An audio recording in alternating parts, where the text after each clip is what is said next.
Very well, so I'm beginning this episode with another blast from the past. Hosam Awar. Well, seen a lot of Arsenal fans calling for his head. Would be a very good player alongside Thomas Partey, but now we got to make sure that we got to bring in a life without Thomas Partey. So we need to get that happening. Let's see if that's going to be the deal. If not, what exactly are Arsenal planning? Let me know if you got a DM in your mind that Arsenal should sign. I will definitely take it into picture. But first, one of the players that is actually available on a free transfer that we will be talking about is Kessié again, because now looks like there is a club who is really interested in him, and we are definitely going to peep our eyes on that. So let's see if that's going to be happening or not. So getting into the first news of the day as things stand. Tomiyasu. Now, Lee Dixon on Tomiyasu says that he has been very good at coming out with the ball. His link up play with the midfield and forwards has been great. He's an athlete who gets up and down brilliantly well, and he's great in the air. Yes, and he's positive as well. Moving on, so talking about Aubameyang, now Xhaka came out with an interview, and that, my friends, is a detailed interview. Like seriously, he just had a big word with Athletic.com. So the first thing about Aubameyang, he says, "I have been in this situation and I know how he is feeling. Sometimes maybe this is not a step back, but a step forward. I think Oba is strong enough and has enough experience to be back and to be better than before. I believe everything happens for a reason.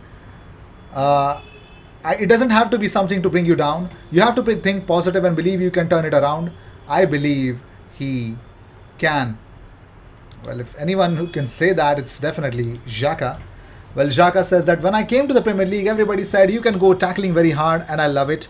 But when you see some tackles, and imagine if I was in this position, I would be sent off straight away. This stops me sometimes to go in how I really want. If I really go how I want, I'll get a red card every 3 or 4 games. If I risk, I know I am closer to a red card than any other player in the Premier League. Maybe I'm wrong, but that is what I feel. So sometimes in the game, I stop myself from going for the risky ones. When I once got a red card, the referee said to one of my teammates, "You know how Granit is, he loses his head." Just because I lost my head against Burnley, for example, it's not like I lose my head every time. To put me in this box like this, I believe is wrong. I feel very, very good in the dressing room. I think I'm a different person off the pitch. I like to joke, to laugh a lot, but on the pitch, I am the guy with a lot of passion. I can't change that. I wish people outside could understand me a little bit more.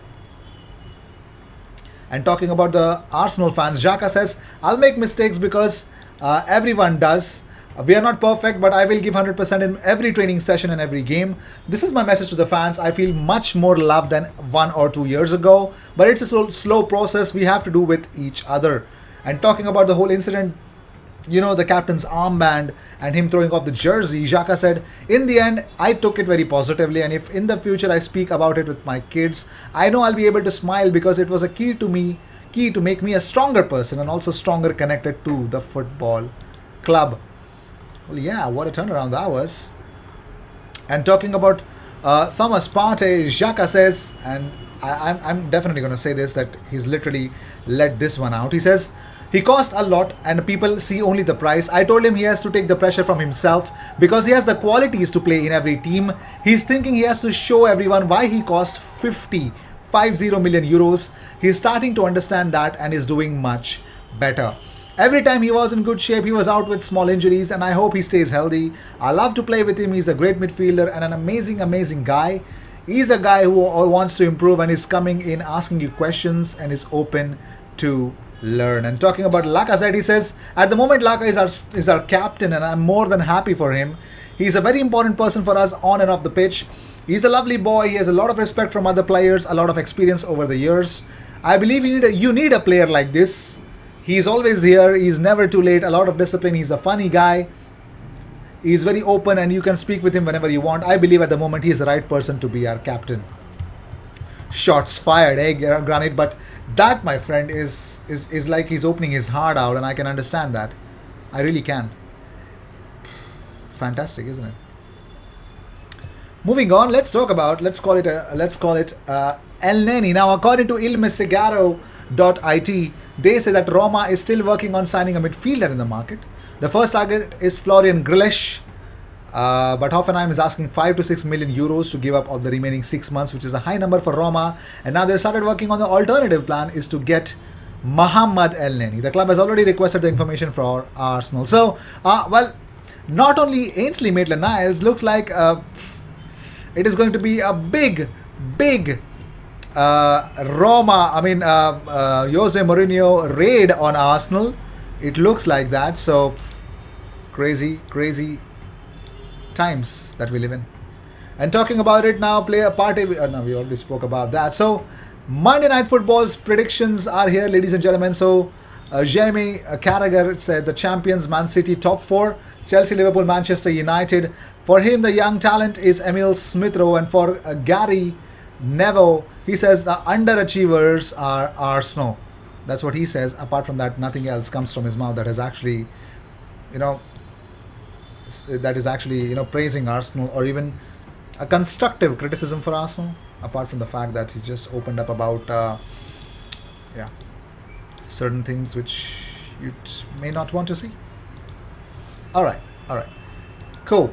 We are definitely cool. So, yes, Partey is available for the match. I already mentioned it. So, CAF has said players with official matches between December 27th and 3rd January that they can join their respective national teams after the last match during this period. So, yes, Partey is getting that benefit of the doubt, and I think we should be happy that he's a part of the Arsenal squad that will definitely face Manchester City, bar for some other reasons, if it may come in.